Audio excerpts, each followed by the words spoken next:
Hello, welcome to FCTC. Today we're tackling a tough topic, and this is something that many of us face but don't talk about often: the state of anxiety and depression as an unemployed graduate. I think that unemployment in general is a difficult experience, a hard one, but when you're a graduate, you graduate with so much hope of getting a job, of you having your goals put on a pause because the reality is not meeting your expectations.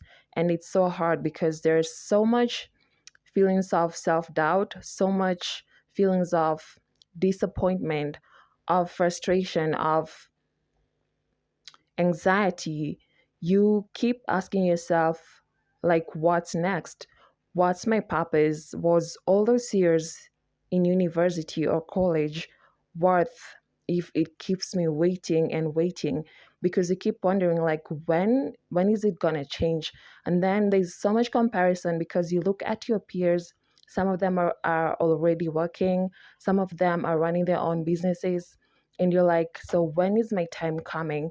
And that just contributes to so much anxiety, so much self-doubt. You keep asking yourself, like, am I the reason I'm failing behind? Am I not doing enough? You keep asking yourself, so what's my purpose then if I spent all those years and it's not happening? I remember that when I graduated, I used to tell myself that I used to hear of stories of people who've graduated like 5 years ago, 4 years ago, 6 years ago, 1 year ago, 2 years ago, and still don't have a job. And I would tell myself that is not happening to me. Here we go. But it's difficult. It's hard, because people have so much expectations. You look at what your family expects of you, you look at what the society expects of you, you look at your self-imposed expectations or standards, and it's so hard because, for example, you look at family, you have maybe parents, siblings, grandparents, cousins who expect you to get a job ASAP, just like that. And it's so hard. And I also hate the fact that some of our some of these people who expect a lot from us, I have this friend who said that his siblings started calling him lazy, and we're not lazy. Like, I don't think there's a graduate out there who wants to be in an unemployed situation, because I'm usually like, do I have to take out my phone and show you the million emails I'm sending of job applications? Do I have to show you the photocopies of the documents of parceled to wherever? And I think it's important for people to understand that it's a demanding job market out here. It's a competitive one. It's fewer jobs with a number of graduates that keeps piling and piling. And if you watch news, you see of two job vacancy announcements, but you look at the lineup of people, it's like 500 plus individuals, and you're like, so who's gonna get that job? you know and it's a difficult reality to expect. You look, there's also the self comparison. I've graduated, I think it's been 2 years because I graduated 2023. I've been hearing of some of my friends who are working this kind of job, who are making this amount of money. And I remember that when I was still in school, I had these plans of, I'm finishing school, I'm gonna have to go back home, moving back with my parents. I'm gonna move out in a year. That didn't happen because you look for jobs, and they're just not there. And the there's this thing that frustrates me is when you don't get an answer. And I think I just have to say this: if you get an email, a job application email, and you think that person does not meet the standards, or there are no opportunities at the moment, just send an email telling them so. Like, you can go back to school, get this certificate, get a master's, or I'm sorry, but we don't have any opportunities for you. Because the non-answer thing, it's so frustrating. I've gotten so many. You send an email and you don't even get an answer back. And I'm usually like, so am I not worth it? So, corporates, do something about that. There's so, you experience so much self-doubt, and then you send a job application and there's like no answer. I mean, if it's no, just send an email and tell me no. I'll know I tried. I've been doing a lot of applications, 10 to 15, but that was when 2025 began. But when 2024 began, I was so hyped up. I had so much hope that I was going to get something. I was doing maybe 3 to 5 job applications in a week. I was like, yeah, something is out there for me. Definitely. Something is out there for me. But then it got to August and it was so hard. I think that is where I started noticing the changes because I started feeling so worthless. I started feeling so hopeless. I was crying a lot. I I was like, so what is my purpose? Like, do I just give up on my dreams? Because you send emails, you do all these jobs, you have your parents' friends telling you to send me your documents and all that, but there's actually no job out there. And it was difficult. I really didn't want to see anybody because you have also family members who keep asking you, are you not looking for a job? And I'm like, do I show you? Because I look. People need to understand that it's so hard to be a graduate, especially when you're doing it alone. And I am grateful that I have such supportive parents who are absolutely amazing. I mean, we butt heads sometimes, but I have amazing parents who support me financially. And sometimes I struggle with it because I'm like, am I still supposed to be taking money from my parents? So if you're an unemployed graduate and you're doing it alone, I really do hope you find your light. It's a hard experience, honestly. And so I kept applying for jobs and it was difficult. I was struggling. And you lose that sense of purpose. I kept asking myself, what is my purpose in life? If I wake up and there's literally nothing I'm doing, I had these dreams, this vision. I knew that in a year, I'm going to be able to move out. I was going to be able to afford my own money to pay my own rent, to pay my own bills, and it's not happening. And 2024 was really difficult for me. So when November came, I stopped applying for any jobs. Um, I just stopped because I was like, so what's the point? I gave up. It was a lot. It was a lot, honestly. But December came and I was like, I still have to move out, so we cannot give up on applying for jobs. So 2025 began and I was so hyped up, and I increased my numbers from 5 to 10 to 15 applications in a week. Crazy, I know. But I had to. So I was doing all those applications, and still no answers.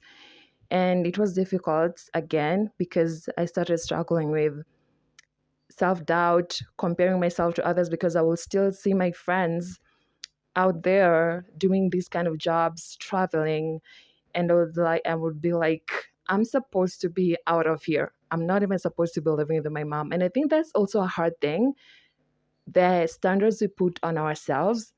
I'm supposed to be here in this certain age because I'm 25 right now, and I knew when I graduated because I was 23. I used to tell myself there is no way I'll be home when I'm 25. And I'm 25 right now and I'm still at home. And it was something that was so hard to accept. It was, I still struggle with it sometimes because I look myself in the mirror and I'm like, what are you doing at home? Like, and I think there's nothing worse as the negative self-talk because it's so hard. You look yourself in the mirror and you're like, why? Why this? Why you doubt yourself? Why aren't you doing enough? But the thing is, I've come to be mindful and to tap myself for the small wins, because you writing that resume, you sending it, whether you're upgrading it or you're learning a new skill to get a job, that is a small win. And I've come to like clap for myself, feel proud for all the small wins I'm doing. And I think it's really been impactful because now I've come to accept my situation and accept that it's a difficult job market, a demanding one, but we cannot lose hope. But I also think another thing that I've always struggled with, because I stopped applying for jobs like, I think it was September. I stopped doing any job applications because when 2025 began, as I said, I increased my applications, but April came and I kept asking myself, like, do I even want employment? Like, I'm a creative person, and as much as like I had this self meeting, and I remember that when I used to do applications, at the back of my mind, I would always ask myself, do I want to work for somebody? Do I want to really work for someone? And I got my answer. I was like, I really want to be able to create opportunities for myself and for it to get to the point where I can create opportunities for others. So when September came this year, I stopped doing any applications. And I've been exploring my interests, including this podcast, of course, and other interests that I'm working on. And I really do hope it gets to the point where it's a success, because it has to. I'm putting in the work. But if employment is your faction, do not give up. Like, as I said, upgrade that resume, learn a new skill if you have to, go back to school if you have to, do that master's, do another degree if you have to, do that certificate if you have to. We cannot give up on ourselves. I think the moment we give up on ourselves, it becomes so hard. But I think it's okay to feel the struggle, to feel that pain, because it's difficult. Honestly, it's so difficult. I cry a lot. I'm still, as I said, yeah, I'm practicing mindfulness, but sometimes I'm still like, why did I even go to school if I'm struggling to get a job? Like, why is it taking so much time? You keep looking for answers that are not even there. And I think another thing I realized is, when I was in school, I had this structure, and I think I was protected, but I graduated and I realized that there were walls around me, but then reality didn't even give me a time to build a backup shield. The walls just started crumbling down, and I was suddenly facing all these things at once. And I'm like, okay, so what now? What do I do first? What do I do? Are my dreams worth it? Sometimes I still struggle with that, where today I'll tell myself my dreams are definitely worth it, and tomorrow I'll be like, is it even worth it? But as I said, we cannot give up on ourselves. Seek support if you have to. If you can afford a therapist, then do talk to them. There are so many online communities right now, and we can definitely support each other to break the cycle of negativity, the one that comes from our close friends or family members, and the ones we impose on ourselves. I think those are the most hard ones, because accepting your reality is really difficult. You have these plans that you set up, you have these goals that you set up, but your reality is just not meeting your expectations. And I do think that I struggle with it, and I do think that almost every unemployed graduate struggles with that. But I I do hope you find your light. And please don't give up. You're not alone. You're definitely not alone. And also, I'm going to talk about some few coping strategies that I tried when it got difficult. I've been practicing this year, but 2024, 2024 was really hard, okay? Like, but this year I've been practicing a lot of mindfulness and I've been journaling. So where I journal, I've named my journal Claire.